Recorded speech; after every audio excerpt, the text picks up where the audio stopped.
Dès que Klein eut terminé ces deux actions, la pleine lune rouge s'emmonta dans le ciel. Immédiatement après, le liquide cramoisi enveloppant la lune a bondi vers le haut, fusionnant en une figure colossale en un instant. Cette silhouette émettait une aspiration incroyablement terrifiante, faisant jaillir un brouillard blanc grisâtre de hauteur infinie et révélant la lune cramoisie et l'étrange terre brunâtre. Il semblait que ces éléments souhaitaient retourner dans l'étreinte de leur mère, mais étaient retenus par le brouillard gris. Et de même, la caractéristique Beyondé de la déesse de la beauté dans la zone protégée s'est libérée de son sceau et s'est approchée du bord du brouillard gris-blanc. Loi de convergence des caractéristiques des Beyondé. Bien que la déesse mère de la dépravation ait été considérablement affaiblie après avoir accueilli la ruche à Couvain, elle pouvait toujours utiliser la loi de convergence des caractéristiques des transcendants pour récupérer directement l'unicité de la voie mère, l'unicité de la voie lune et les caractéristiques transcendantes de la séquence incorrespondante, tant qu'il n'y avait pas d'opposition au même niveau.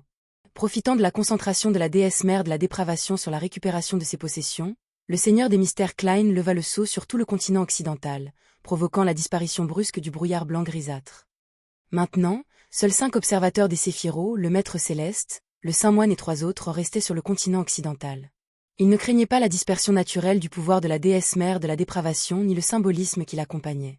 Alors que Klein enlevait le sceau du continent occidental, les 8 étoiles, devant lui devinrent exceptionnellement massives, chacune désireuse de briser la barrière illusoire du brouillard historique et de s'emparer de la séphira et de l'unicité dont elle rêvait.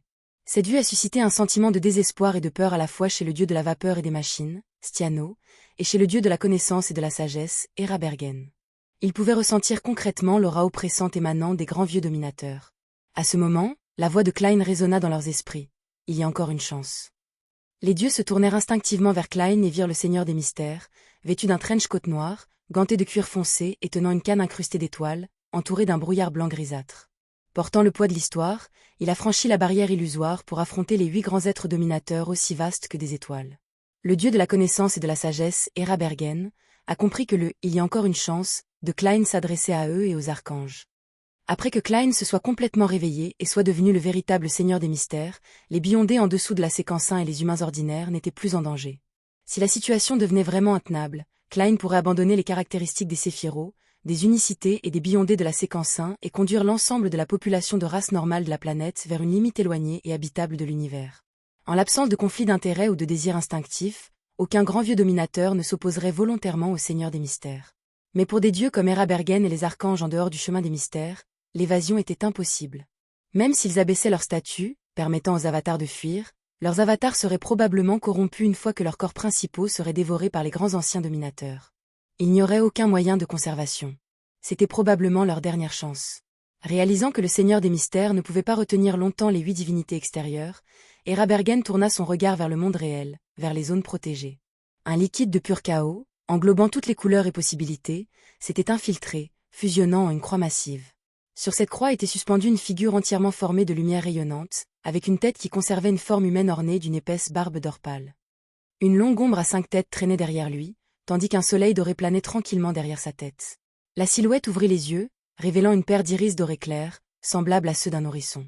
Il fit un signe de tête vers le dieu de la connaissance et de la sagesse Erabergen et le seigneur des tempêtes Léodéro dans le monde astral. « Venez, mes rois des anges. » Au milieu de la voix réverbérante et superposée, Erabergen et Léodéro furent momentanément hébétés. C'était comme s'ils étaient retournés dans le passé, à la suite de la lumière et de l'espoir. Le dieu de la connaissance et de la sagesse, Erabergen, s'est envolé du monde astral, révélant sa véritable forme. C'était un dragon d'airain de la taille d'une ville, capable de s'étendre encore plus.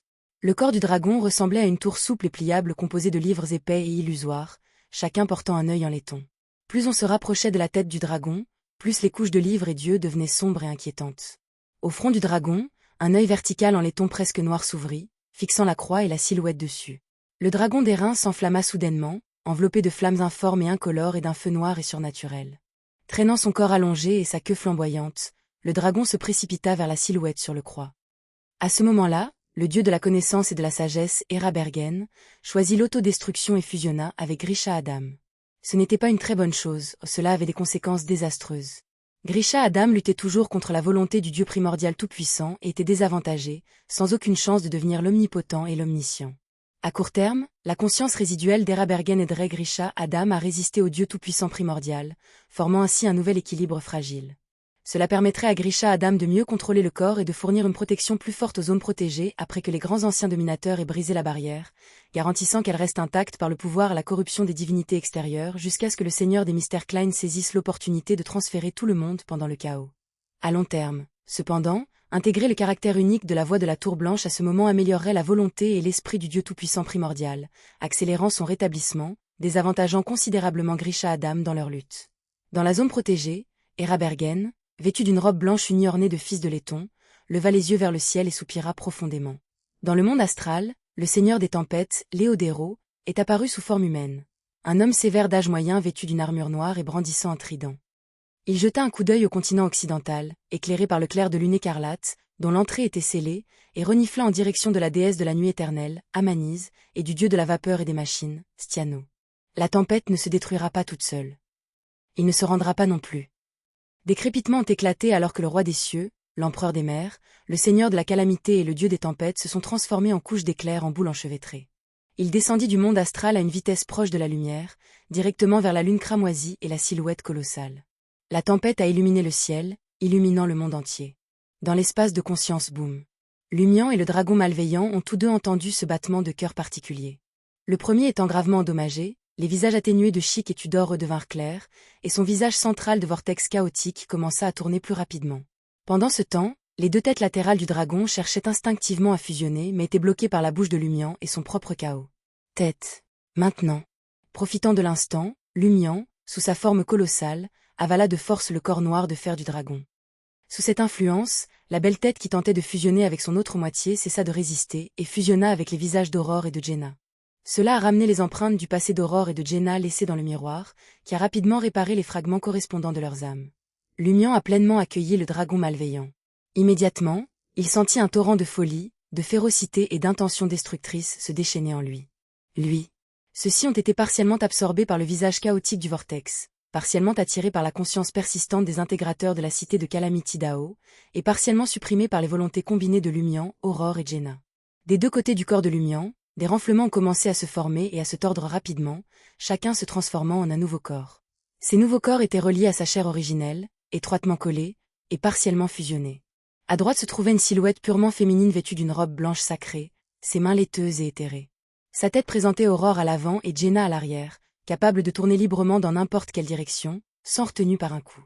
Sur la gauche se trouvait un corps mi-homme, mi-femme, avec une tête composée du visage Chic, du visage chaotique du vortex et du visage d'Alista Tudor. Il brandissait dans ses mains une bannière carbonisée. Au centre se trouvait Lumian lui-même, orné de longs cheveux rouges, sang et d'yeux noirs de fer. Un dessin proéminent représentant un véritable dragon du continent occidental était gravé entre ses sourcils. Réprimant la folie et la volonté du dragon malveillant, Lumian tourna la tête vers le droite. Les cils d'Aurore et Jenna frémirent légèrement avant que leurs yeux ne s'ouvrent à l'unisson, révélant des sourires.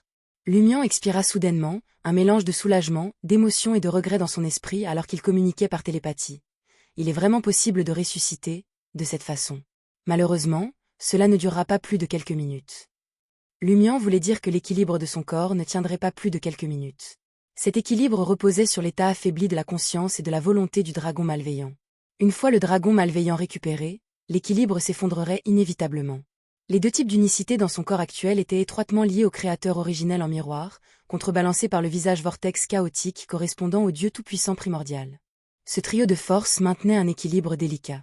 Bien que les corps de Lumian, Aurore et Jenna aient atteint les niveaux de statut correspondants et que leur volonté ait été suffisamment renforcée, ils n'étaient soutenus que par deux caractéristiques de Beyondé de la séquence un chacun. Dans cette situation, si la conscience du dragon malveillant s'éveille, Lumian, Aurore et Jenna auraient peu de moyens de résister, à moins que le Dieu primordial tout-puissant ne cherche activement la résurrection au sein du vortex chaotique, formant un cadre plus large et plus stable. Mais hélas, une telle fortune ne se produirait pas. C'était la conséquence d'avoir été poussé et rempli de force pour arriver à ce point. Avec ses cheveux devenus noirs, ses yeux redevenus brun foncé, et son apparence et son charme élevés au-dessus des séquences, Aurore a écouté les sentiments de Lumian. Son expression restait calme et elle souriait doucement, sa voix douce. Quand je suis mort dans le village de Cordu, je me suis senti lésé, en colère et plein de ressentiment. Mais lorsque vous êtes devenue une démone du vieillissement et que j'ai commencé à ressentir tout ce qui m'entourait, à percevoir ce qui se passait, j'ai progressivement accepté cela. La mort n'est pas toujours une mauvaise chose. Quand j'ai entendu parler du dragon Locke et de son histoire, et quand j'ai vu les actions de ces âmes juste maintenant, j'ai trouvé une paix encore plus grande. Nos prédécesseurs et nos ancêtres pouvaient se sacrifier. Moi aussi. La mort peut être aussi légère qu'une plume ou aussi lourde qu'une montagne. Je suis prêt à accepter le destin qui m'attend et à agir en conséquence. La tête tourna et le visage de plus en plus radieux de Jenna se tourna vers Lumion. Avec un sourire, elle a déclaré « Quand j'ai tué Ugartois, je me suis dit, même si je meurs, je dois venger ma mère et ses victimes. » Ce salaud n'arrête pas de rire. Quand j'ai progressé pour devenir une démone du vieillissement, j'ai pensé, même si je meurs, je dois te sauver. Tu es toujours j'ai des souhaits non exaucés. Maintenant, cela me rappelle quelque chose sur lequel Franca a plaisanté un jour. Préfériez-vous être un lâche pour le reste de votre vie ou un héros pendant 5 minutes? Mourir avec toi et Aurore pour sauver tout le monde, je pense que c'est la chose la plus romantique au monde. Tandis que Lumion écoutait, son cœur se calma progressivement, ses tendances autodestructrices s'atténuant. Il leva la tête pour contempler le trône taché de sang situé en haut des marches, son sourire radieux comme il a dit. Alors terminons la dernière étape de l'accommodement. Dans le monde réel. La masse d'éclairs enchevêtrés s'approcha de la lune rouge sang et de la silhouette colossale à vitesse proche de la lumière. Il déchira le vide mais se figea rapidement à côté de la pleine lune cramoisie. Chaque brin de son la lumière était teinté d'écarlate, gagnant une nouvelle vie à mesure qu'elle se détachait et se dispersait. La terrifiante masse de foudre s'est rapidement désintégrée. Ces deux vestiges les plus brillants ont été guidés par Klein à travers le greffe vers la croix au-dessus d'un zone protégé. L'instant d'après, l'explosion et l'onde de choc de la foudre se sont déployées, éclatant avec un rugissement assourdissant.